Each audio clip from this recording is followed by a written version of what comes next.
Hey everyone, welcome back to the Jolly Olive channel for another tier list video. Today I thought it'd be fun to go back to last year's free agent class and give every free agent signing a grade. We're going to start with the hitters because if I combine the hitters and the pitchers into one video, it would be too much. So the pitchers video will come out next week, so subscribe to the channel and turn on the bell for notifications so you know when that comes out. But without further ado, let's dive right in. I'm just going to get this one out of the way. I'm going to do Shohei Ohtani first, the 10-year, $700 million deal. I'm just going to put it in S tier. The Dodgers won the World Series. Everything went right with the contract. Ohtani had his 50-50 season. If you want a more in-depth explanation, I just did a tier list video on every team's most expensive contract in their franchise history. Ohtani's is the Dodgers, so there you go. It's at the tail end of the video, so if you want to hear more, go to that, but I'm going to spend the rest of the time focusing on the new signings here. All right, and we'll just go in order of the PNGs here, so I'm going to do Adam Duvall next, and this one is going to go in F tier. I actually really liked this signing when it happened. A one-year, $3 million deal seemed pretty conservative for how good Adam Duvall was in 2023. His season was cut short with the Boston Red Sox, but he was pretty terrific there, and then he came back to Atlanta, and things just completely fell apart. Duvall was worth negative 1.4 B WAR, and in terms of F WAR, his -1 value was fourth worst among all MLB position players. He still has defensive upside and can run the base as well, but his hit tool was so poor last season that I really seriously doubt he's going to get another major league deal this offseason. His OPS dropped 300 points between seasons, and towards the end of the year, the Braves just stopped playing him. He had 32 plate appearances in the final 2 months of the year. The Braves had to plug a lot of holes last year due to a lot of injuries, and Adam Duvall really didn't help out in any regard, so he's an easy candidate for the F tier here. Up next is the Jorge Solara signing, and I'm actually going to put this one in B tier. You may find that a little surprising since Solara signed a 3-year, $42 million deal and then got traded, in the first year, but Solara actually played pretty well. He had an OPS that was 21% better than league average. It's just that his first 2 months in a Giants uniform weren't ideal when the team needed him most. He really heated up towards the trade deadline, and once the Giants were kind of out of it, they decided to trade him to the Atlanta Braves and got a prospect out of it who's currently in their top 30. But if you sign Solara for $14 million on average annual value, this is a pretty good output. This is exactly the kind of player he is. He's going to give you 20 home runs. He's going to slug. He's going to be a valuable cog in your lineup. And considering some of the other hitters we're going to talk about on this tier list, I think B is a perfectly fine ranking. And speaking of that, let's talk about Mitch Garver, who signed a 2-year deal with the Seattle Mariners. I think I'm going to tentatively put this one in D tier, but part of me also wants to put it in F tier. Garver had a really tough season with the Mariners. He was worth negative WAR in over 100 games. He had an OPS plus of just 85. His OBP was below 300, batting average below 200. The worst part of it is the high salary. He signed a 2-year, $24 million deal, and his $12.5 million salary will be the 4th highest on the team in 2025. The Mariners kept preaching about how they wanted to cut down on their strikeout problem, but when they signed Mitch Garver, he ended up being the 12th worst MLB mark in terms of strikeout percentage at 30.9%, which was also worst on the team. His high salary here has made him virtually untradeable, so they're just going to have to hope that he turns up in 2025 because 2024 was not an ideal season. Next on our list is Andrew McCutchen, who signed a 1-year, $5 million deal to return to the Pittsburgh Pirates. I loved this signing. It's going to go in the B tier for me. At age 37, Kutch was still a very positive player in most marks. He was on the field for 120 games. He hit 20 home runs. His OPS plus was above league average, and he still played pretty valuable defense. I also didn't realize how elite his plate discipline was. He was in the 100th percentile of chase rate and the 88th percentile of walk rate last year. He was also one of only 3 Pirates hitters to cross the 20 home run threshold in 2024.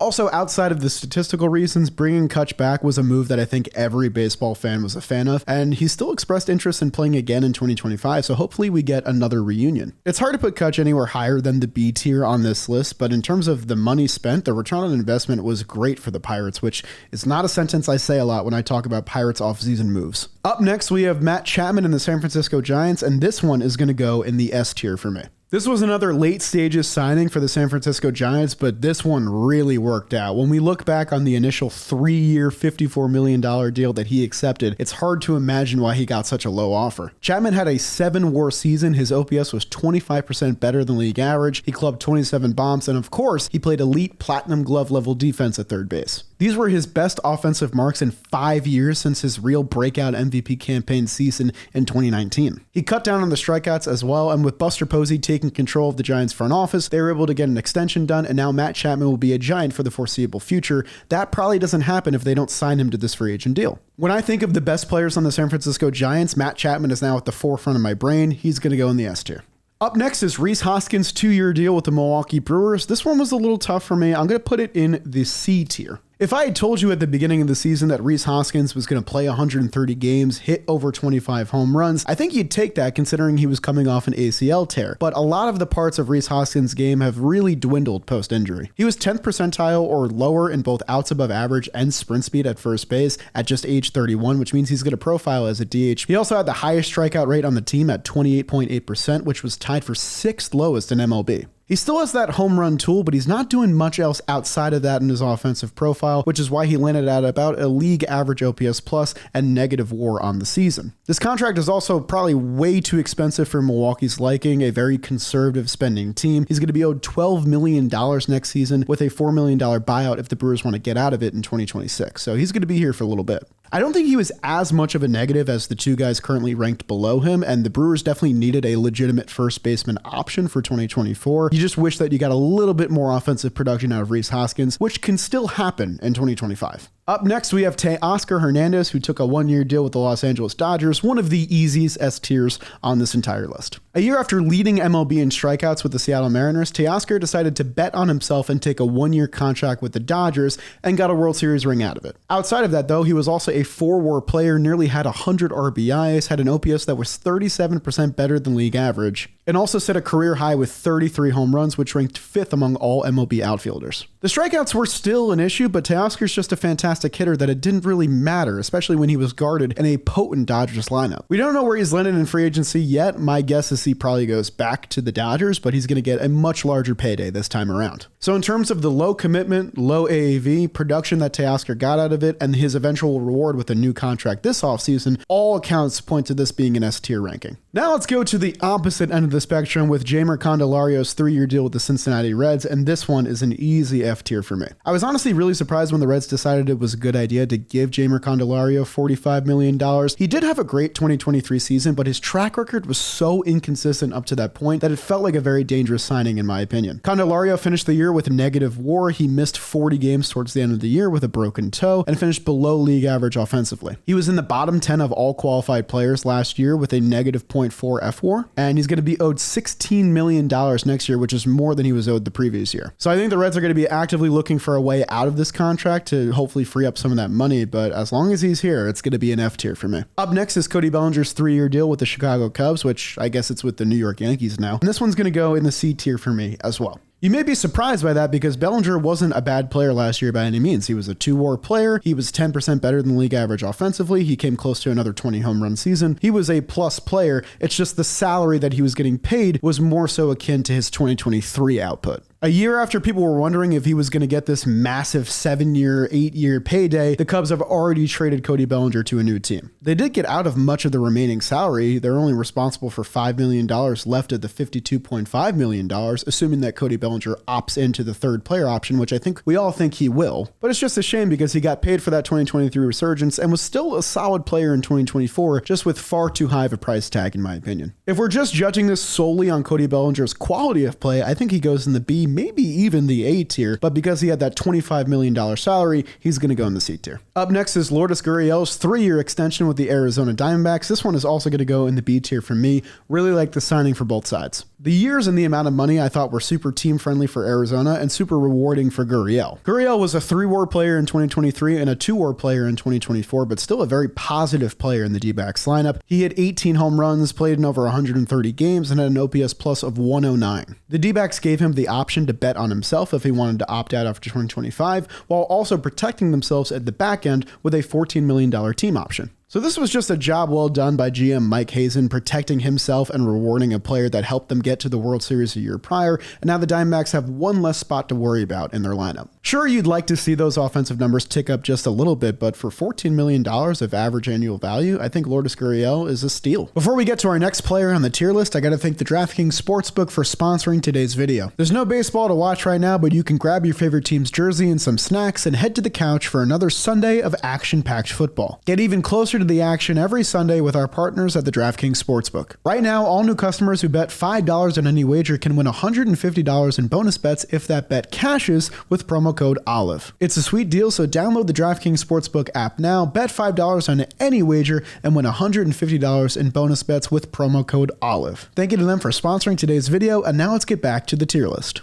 Up next is Jung Ho Lee's 6-year deal. This one feels weird to judge because we didn't really get to see much of him last year because he got injured so early in the season. I think out of principle with my other rankings, I have to put this one in the D tier, but this is the one that could change the most in 2025. Lee is going to be 26 years old next year, which means he could still have his prime years ahead of him. He's going to be under contract until his age 30 season, and we did see some pretty interesting flashes in the pan from him in his 37-game sample. The reason I put this in the D tier is because now we have back-to-back injury seasons for Jung Ho Lee. He played 86 games in his final KBO season, which means he missed about 60 games in his year before he came over to MLB. And this wasn't any freak injury either. This was season-ending labrum surgery, which means there could be damage to his shoulder going forward. I'm fairly worried for the Giants in this regard because this is a hefty price tag to pay for a player who's kind of a question mark right now, so he's going to go in D tier. Up next is Carlos Santana's 1-year deal with the Minnesota Twins. I thought about S tier for this one. I think A tier is a much more appropriate landing spot. In terms of bang for your buck, 1 year and $5 million for Carlos Santana was a home run signing for the Minnesota Twins, who have become cash strapped. He was a 2.5 WAR player. He played 150 games at age 38, had an OPS plus that was nearly 10% better than league average, and won his first Gold Glove,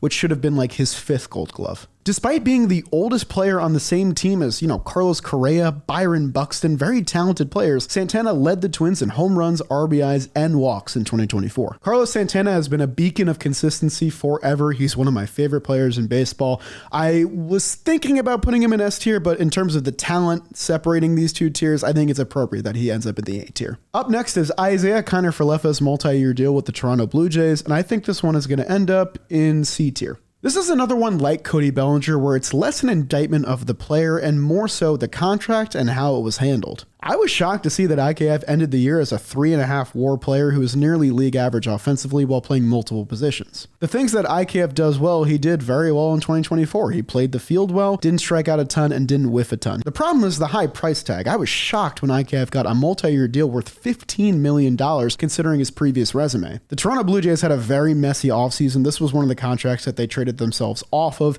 giving him to the Pittsburgh Pirates and still paying down about half the contract. In return, they got Charles McAdoo, who's an outfielder who profiles as their number 7 prospect, so I guess they came away somewhat happy, but this whole deal was just kind of a mess. If you want to make the argument for IKF being in B tier, I could totally see that. I don't know. It felt weird putting him there, so he ends up in C tier. Up next is JD Martinez's 1-year deal with the New York Mets. I'm going to get some flack for this for sure.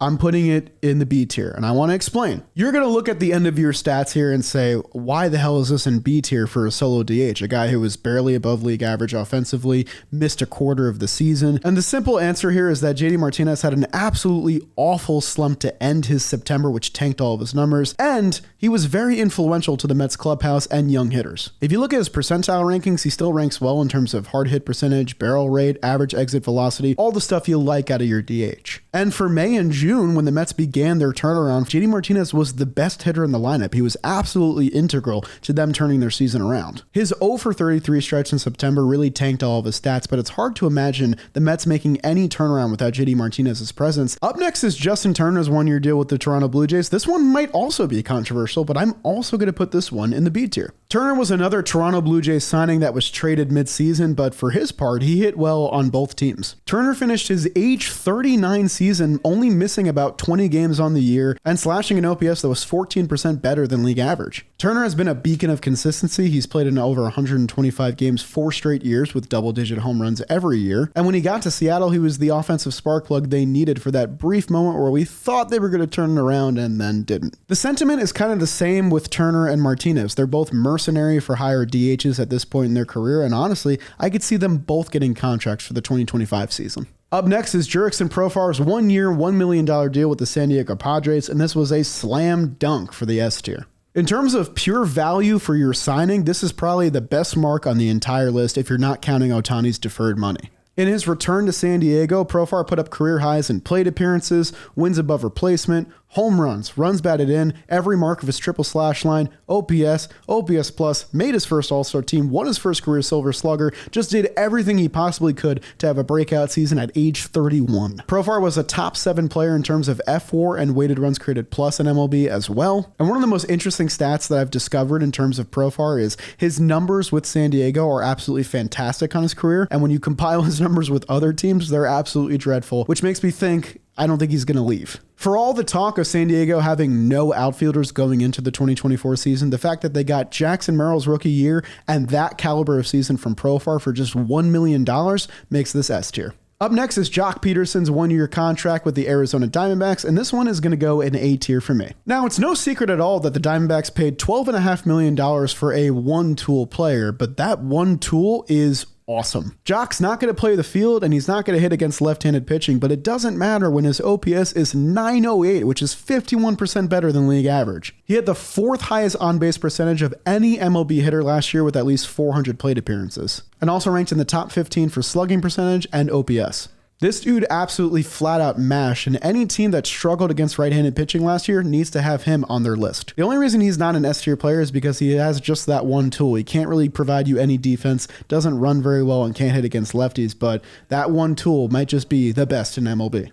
Up next is Kevin Kiermaier's 1-year deal with the Toronto Blue Jays. This is another Blue Jays signing that will end up low on the list. Kiermaier was certainly not worth the $10 million price tag that he commanded in free agency. He did not hit well for either the Blue Jays or the Los Angeles Dodgers, finishing with an OPS that was nearly 50% worse than league average, but he still played platinum glove defense in center field, and once he got traded to the Dodgers, he helped them win a World Series ring. I'm happy for Kevin Kiermaier the human because he's retiring after 2024, which means he went out on top. The reason this goes in D tier is because when the Blue Jays traded him to Los Angeles, they didn't get any of the salary relief, so they still paid down all $10 million of this contract. Up next is Harrison Bader's 1-year commitment with the New York Mets, and this one will go slightly above in C tier. Bader played elite defense in center field. He was 95th percentile in outs above average and 86th percentile in arm strength, and he started the year as a pretty solid hitter when he was the everyday center fielder. He finished the first half with a 733 OPS, but in the second half, he lost his job to Tyrone Taylor and didn't get any playoff starts. $10 million is certainly a hefty price tag for what Bader brought to the team, but the Mets knew that Nimmo couldn't play center field much longer, so getting center field help was a priority. Considering that Kiermaier ended up in D tier and that I felt F tier would be unfair,